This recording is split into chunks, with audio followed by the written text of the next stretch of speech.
Yes, this morning I'm going to talk about international e-commerce, so how you can use digital technologies to increase sales around the world. This is a joint partnership between the Department for International Trade and Lincolnshire Growth Programme. So, just a little introduction into myself. I am Charlie Rugrock. I've been working for the Department for International Trade for 18 months now, and I sit under something called the e-exporting programme, which was set up by the Department for International Trade to help support businesses grow internationally via online channels. The DIT identified that companies were exporting either accidentally or organically via these channels, so via their own website or third-party platforms, and growing sales. However, they realized that with a bit of structure and strategy in place, these businesses could accelerate the growth and have a kind of threefold benefit as a result. So in growing international trade by online, businesses would grow internationally. They would become more sustainable as business entities, as well as growing the economy. So today's session is going to cover three main areas, primarily owned channels. So this is how you can optimize your own website and digital footprint, so your social media and email marketing campaigns for international growth. And then international digital strategies. So once you have a converting website or an international website, how you can drive traffic or potential customers through to that website. And then third, I'm going to be talking about e-marketplace models, which essentially have active buyers on them. So all you need to do is position your products and services on these platforms for customers to convert. So the idea of the e-exporting program is to take the 364,000 SME businesses in the UK that are already trading online, positioning them on the 400 e-marketplaces or sales channels that they have available to them, to access a market that is now 3.5 billion individuals. That's 3.5 billion people that are now online and have access to the internet. So why is online, or why is digital technology so good at international trade? Well, the internet isn't as young as it used to be. It's now 20 or 30 years down the line, and the digital revolution has kind of almost happened now. And as a result, we've seen a large shift away from traditional models. So bricks and mortar have kind of edged away on supply chain. So whereas traditional models like a manufacturer would sell to a distributor and then into a retailer and so on and so on, now manufacturers or brands can sell directly to the consumer and have access to much more margin. So this has now flipped everything on its head and meant that companies like yours can now access consumers directly. Also, the internet is almost borderless, which means that these global platforms, the likes of Google, Facebook, are accessible to anyone at any point as long as they have an internet connection. That means that you can communicate with a wider audience without the traditional barriers of borders or communication. So you can communicate with your customers in Berlin or Belarus the same way that you communicate with your customers in Birmingham. So it becomes a lot more easy and efficient, and means that the world is shrinking as a result. So a lot of people now have access to the internet, and cross-border trade is becoming widely adopted and accepted as a model. I think 60% of EU consumers will buy cross-border, so from an international brand, at least once a year, whether knowingly or not in some cases. So it's a well set up model and is set to grow. If you only take away one thing today, it's these 4 bullet points. And if you follow these, then essentially you should be successful selling online internationally. The first one is to be visible. to be visible, and that is not just be visible to a wide audience, it's being visible to the right audience. So position yourself in front of people that are highly likely to convert into customers or leads. There are lots of websites that exist but never get any traffic. And if they don't get any traffic, then there is no chance that they can sell. The second element is to build trust. Trust is a key element here, especially within international trade. As we have grown up with the internet, we have become slightly cynical and savvy of purchasing online. So we look for certain things like indicators of trust. A good example of this is Amazon. So when people are browsing on Amazon, the first thing they will do is look at the product title and then the image, and then they will jump straight down to the product reviews, so that it's an independent source of information and unvetted by a marketing person. So these indicators of trust when you're looking internationally can vary. So it can be as simple as having an international page. It can be having multiple currencies or your site in a different language. All of these things would suggest to an end user that you are capable to deliver the service. Thirdly, this is where the digital world hits the real world. You need to deliver a great individual customer service. So you need to understand that your business practices and process need to support your digital model. And this will almost impact on every single element of your business.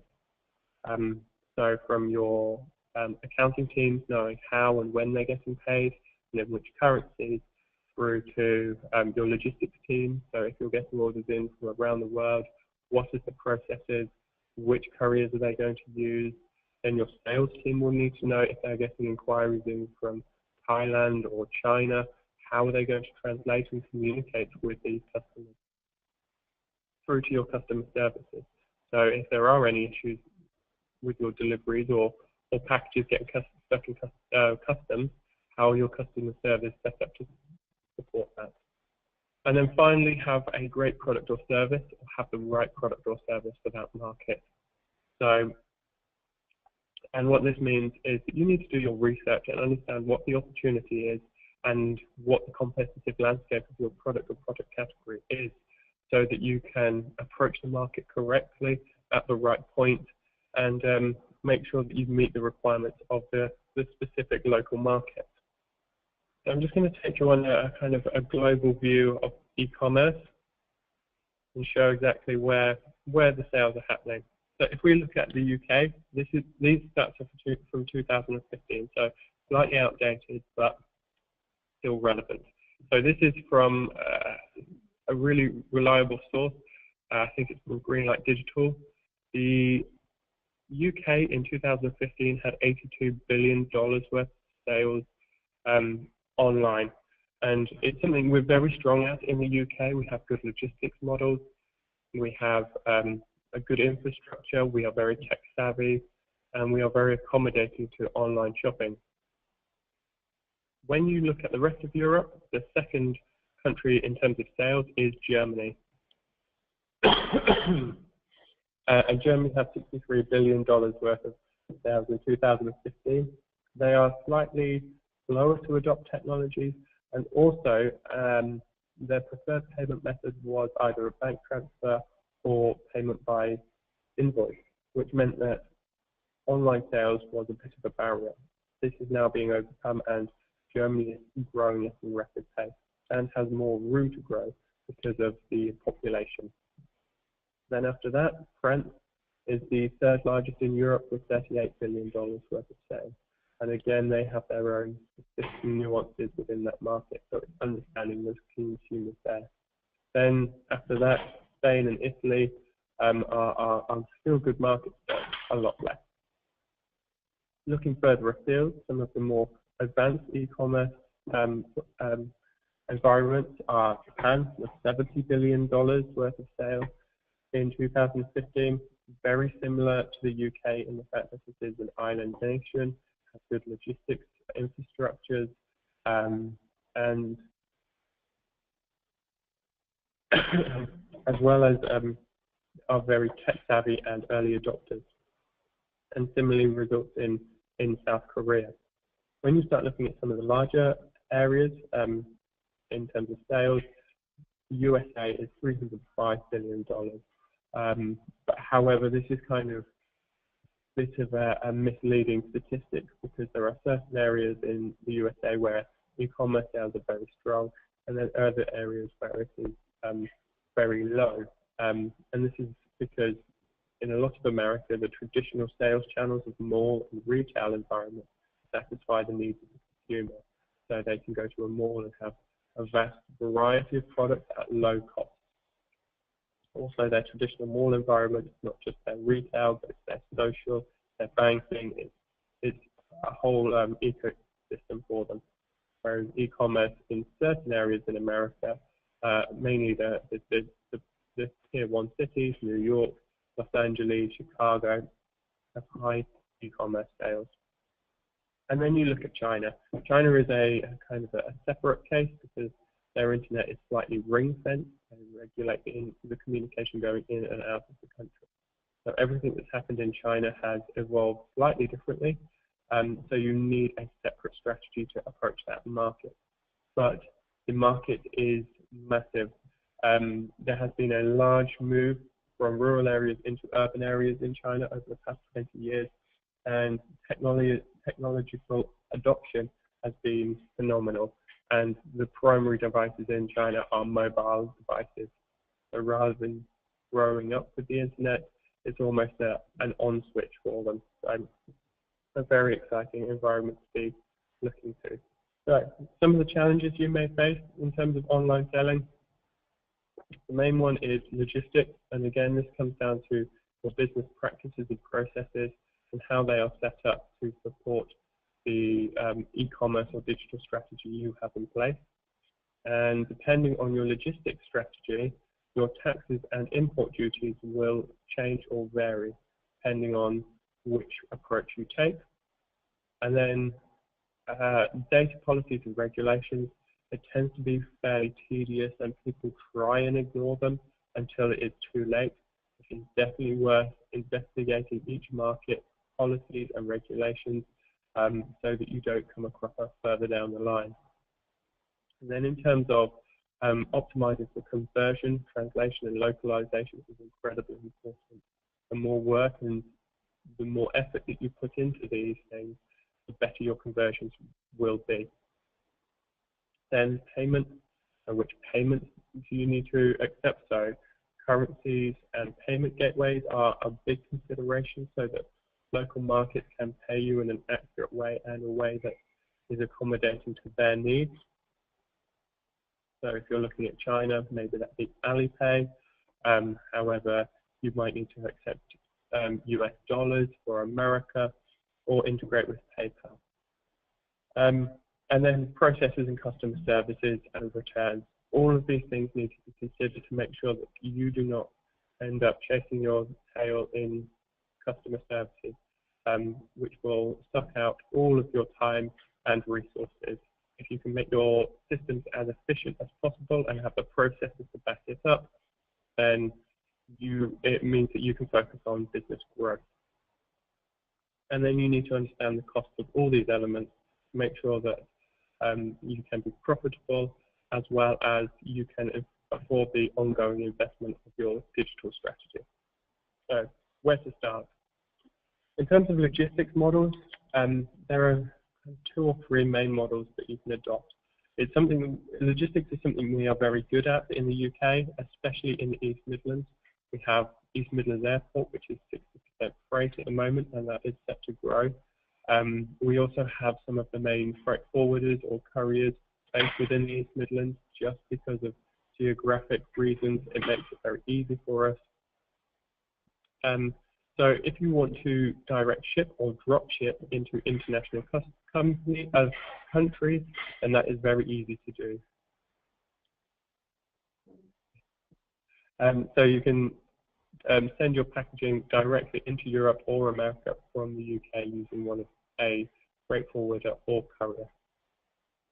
If you are looking to hold your stock in an international country, then you can use a service like Amazon FBA, where essentially you rent the warehousing space and they fulfill their orders from there.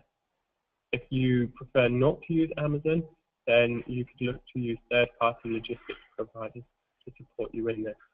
Or if you have different needs for different markets, you could use a combination of all three of these, depending where you are looking to sell. In terms of doing your research, there are some fantastic tools at your fingertips. So you can do research in an afternoon and identify not only the size of opportunities, any challenges or barriers, as well as any competition that might be already existing in that market.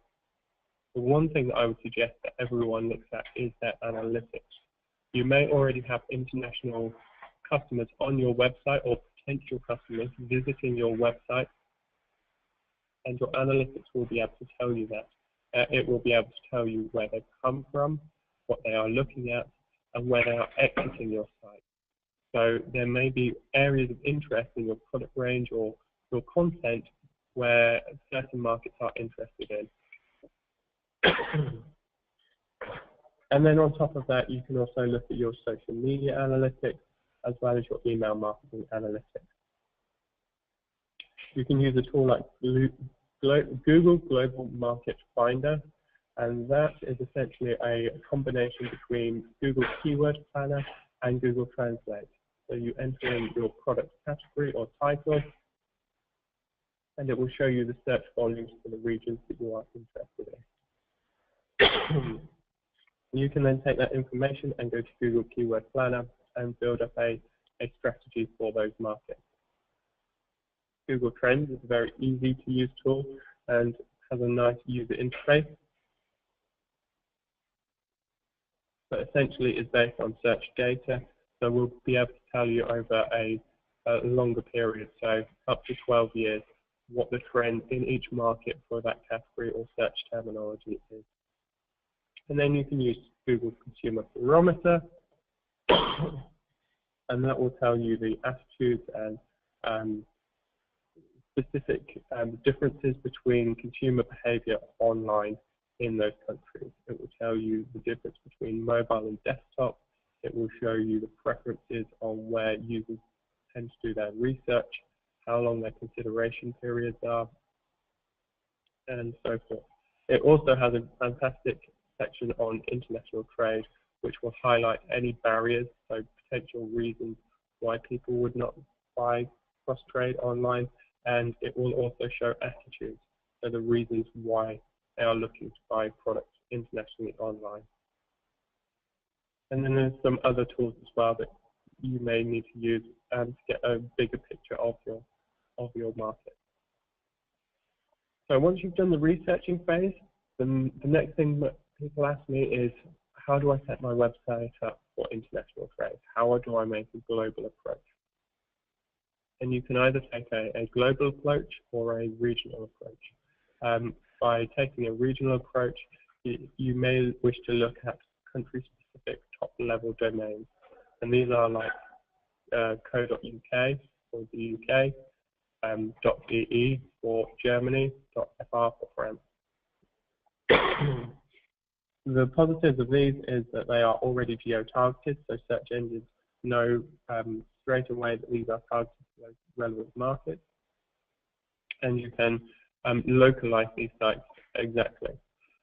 However, there are some downsides to this. It can be expensive to buy multiple domains and difficult to manage depending on which platform you are using. You may have multiple sites with different developmental stages or different content on them, which can be quite tricky. On top of this, there are certain restrictions on country domains like Germany, Australia, Singapore, and China, where you need to have a local business entity to register for those domains. A simpler approach may be to go for a .com and then having a subdirectory or set of subpages that are dedicated to those countries.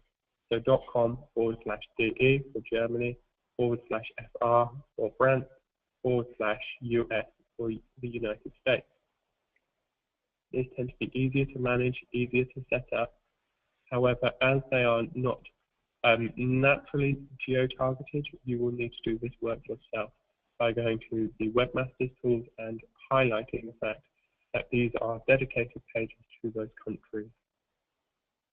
On top of that, I would also suggest you look at using hreflang tags, which identify country and language, as well as making sure that if you have any duplicated content, the canonical tags are implemented correctly. After you have set up your domain strategy, the next thing people ask is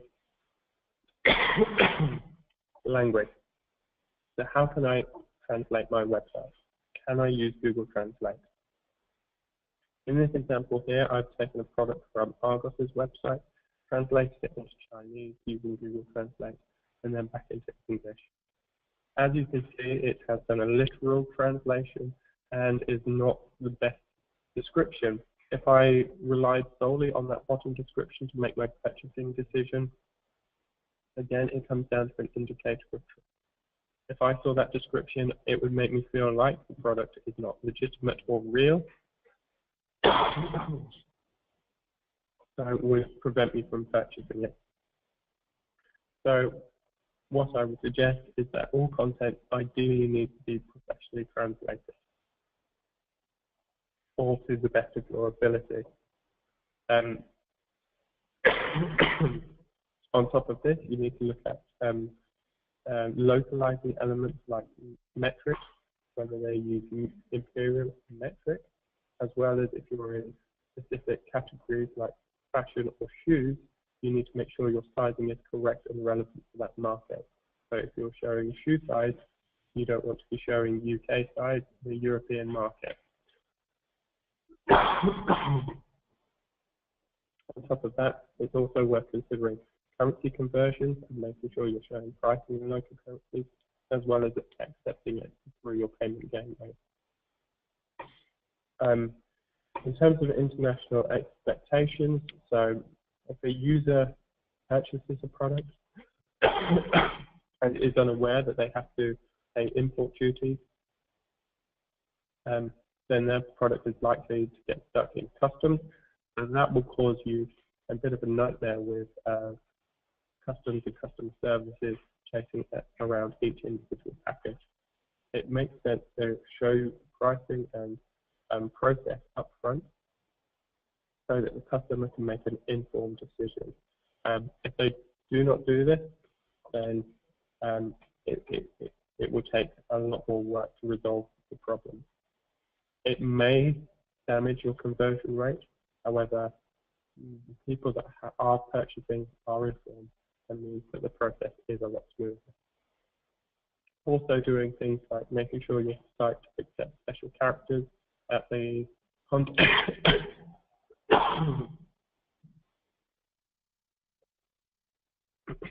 contact form, as well as having a international telephone number as well. Once you have a site that converts well, it's about getting traffic to the website. So you will need to have an international traffic driving strategy. And the aim here is to get customers who are likely to purchase your product visiting your website. So, fantastic way of doing this is organic listings. In the UK, the primary search engine is Google. However, in different markets, this varies. So in Russia, Yandex is the primary search engine. In China, Baidu, Japan, Yahoo, and South Korea, Naver. All of these programs have slightly different algorithms, and it's a case of making sure that you can be as visible as possible on them. So you may have to support your site web or comply with their guidelines.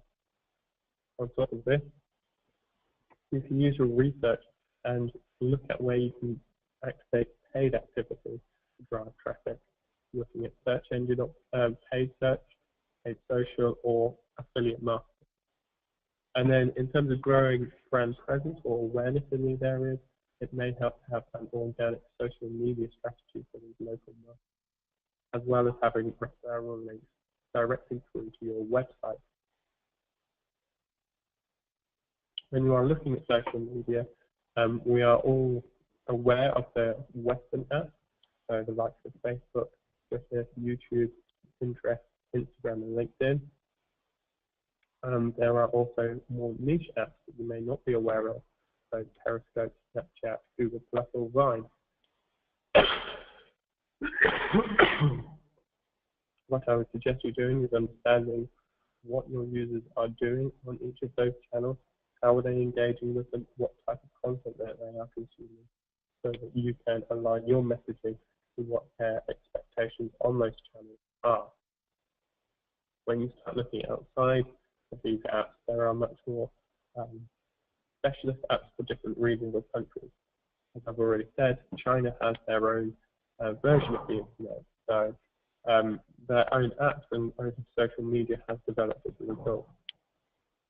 These initially started out as copycat apps that have now grown and surpassed functionalities and features of the apps that we are familiar with. So if you look at WeChat as an example, it is now what is known as a super app, where you can order food, get it delivered, pay for it, write a review for it, and then book a taxi, all within one app environment. And then you have your own specialist Russian apps, as well as more niche apps and social media for different markets as well. So, for instance, Zing is the German or Dutch equivalent of LinkedIn. So I've kind of gone through the owned channel strategy, so creating an international website and then driving traffic through to it. However, there is a model that may be slightly easier to enter market, and that is called the e-marketplace model. Essentially, these platforms are like Amazon or eBay that have active purchasers on them at all times looking to source products. And CIT have identified about 400 of these e-marketplaces that you position yourself on. And the reason why they work so well is that they are a trusted environment for consumers. They are habitual shoppers, so they tend to return to the same places time and time again. Payment gateways are accepted. They're in the local language, and it means that they are a local environment. All you need to do is position your product on these platforms and position yourself quite highly. You can keep control of the brand as well as stock management and pricing. It's an excellent way to test the demand of the product or identify which products would sell better. To help with this, we have created an e-navigator tool. So if you go to great.gov.uk and look for the Selling Online Overseas section, there are a list of 43 e-marketplaces that have been profiled and we have an agreement with, so the person has contact with a process, and in some cases a preferential rate. And these vary from generalist e-marketplaces like Amazon and eBay to much more specific or niche e-marketplaces, covering categories like fashion and apparel, homeware, through to technology, as well as business-to-business platforms like Newegg Business, which is a dedicated technology platform selling business-to-business into America, or 1688.com, which is focusing on food elements, selling wholesale into China as well. So there is a whole range and essentially the right e-marketplace for your model, and this tool will help you identify that.